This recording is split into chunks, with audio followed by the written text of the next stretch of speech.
சென்னையில் முதலமைச்சர் ஸ்டாலினுடன் வனத்துறை அமைச்சர் பொன்முடி சந்திப்பு நடைபெற்று வருகிறது. திமுக துணை பொதுச் செயலாளர் பதவி பறிக்கப்பட்ட நிலையில் அமைச்சர் பொன்முடி முதலமைச்சர் ஸ்டாலினுடன் இந்த சந்திப்பு நடைபெற்று வருகிறது. கூடுதல் விவரங்களை வழங்குகிறார் செய்தியாளர் மாணிக்கம். வணக்கம். விவரம். திமுகவின் துணை பொதுச் செயலாளர் பொறுப்பிலிருந்து அமைச்சர் பொன்முடி விடுவிக்கப்பட்டதை அடுத்து தற்பொழுது முதலமைச்சர் திமுக தலைவர் ஸ்டாலின் அவர்களை சந்தித்து தந்த பேச்சுக்கு தொடர்பாக விளக்கம் அளிப்பதற்கும் அதற்கான வருத்தம் தெரிவிப்பதற்காகவும் அமைச்சர் பொன்முடி தற்பொழுது முதலமைச்சர் இல்லத்தில் முதலமைச்சரிடம் சந்திப்பு நடத்தி வருவதாக சொல்லப்பட்டிருக்கிறது.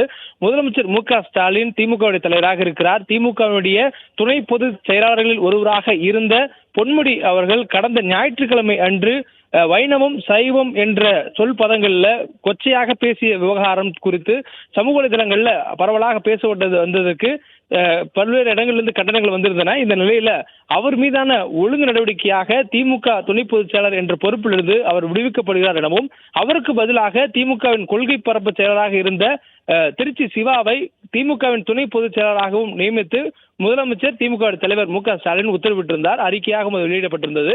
இந்த சூழல்ல இந்த அறிவிப்பு வெளியாகக்கூடிய நேரங்கள்ல திருக்கோயிலூர்ல தனது சொந்த தொகுதியில கட்சி சார்ந்த நிகழ்ச்சிகளில் ஈடுபட்டிருந்த பொன்முடி அதற்கு பிறகாக தனது நிகழ்ச்சிகளை முடித்துக் கொண்டு நேராக சென்னை திரும்பினார். சென்னை திரும்பிய நிலையில தற்பொழுது முதலமைச்சர் அவர்களை அவருடைய இல்லத்துல முகாம் அலுவலகத்தில் சந்தித்து தற்பொழுது இந்த விவகாரம் தொடர்பாக அமைச்சர் பொன்முடி அவர்கள் தனது தரப்பு விளக்கத்தையும் தான் பேசியதற்கான வருத்தத்தையும் தெரிவித்து வருவதாக சொல்லப்பட்டிருக்கிறது.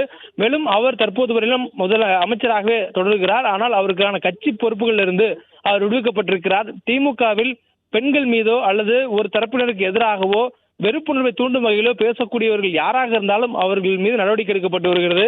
திமுகவுடைய மேடை பேச்சாளர்கள் அதில் கவனமாக இருக்க வேண்டும் என திமுகவுக்கு புதிதாக பேச்சாளர்கள் தேர்ந்தெடுக்கப்பட்ட போது முதலமைச்சர் ஒரு அறிவுறுத்தலும் கொடுத்திருந்தார். இந்த அறிவிப்பு கட்சியில் அனைத்து மற்ற பொறுப்புகளிலும் இருக்கக்கூடியவர்களும் பொருந்தும் என்றும் அவர் பல்வேறு நிகழ்ச்சிகளில் எச்சரிக்கையும் விடுத்திருக்கிறார்.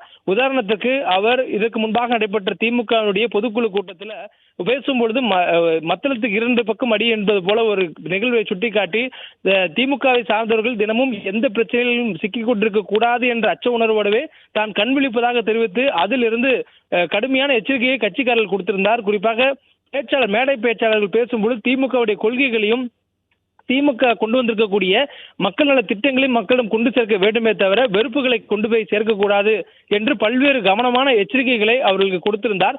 இந்த சூழல்ல அண்மையில தாபேதிகாவுடைய நிகழ்ச்சியில அமைச்சர் பொன்முடி அவர்கள் பேசிய பேச்சு சமூக வலைதளங்கள்ல வைரலாகி இருக்கிறது. மேலும் அவர் பேசியிருக்கக்கூடிய அந்த பேச்சுக்கு கடுமையான கண்டனங்கள் வந்திருக்கின்றன. விவரங்களுக்கு நன்றி மாணிக்கம்.